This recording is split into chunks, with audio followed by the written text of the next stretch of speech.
after that road trip, they were 6.5 back. They lost 4 games in the standings in 6 games. Oof. So that stretch in Pittsburgh and in Chicago, that was devastating. And then the other one, and I think we can all look back on this, although this would have been more of a wild card situation if you would have been able to succeed.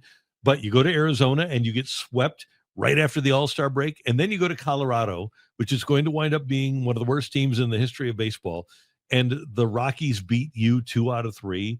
That was disastrous for the Cardinals. And that's when the Cardinals decided, yeah, it's just not going to happen for us. And they decided to sell at the deadline, because once that occurred and they lost to teams, they should have been right there with Arizona and been able to take 2 out of 3, or at least 1 out of 3.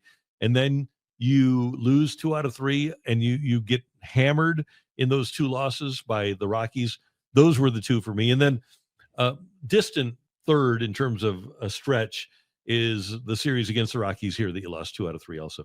And I can also throw in the 4th of July, but I think things were done by the 4th of July. But when Michaelis got hammered on the 4th of July, that was pretty bad too. But the 2 big ones for me are going to be Pittsburgh and Chicago on the road right after the Cleveland series, and then the 6 games right out of the break with Arizona and Colorado. And interestingly, all those games were on the road.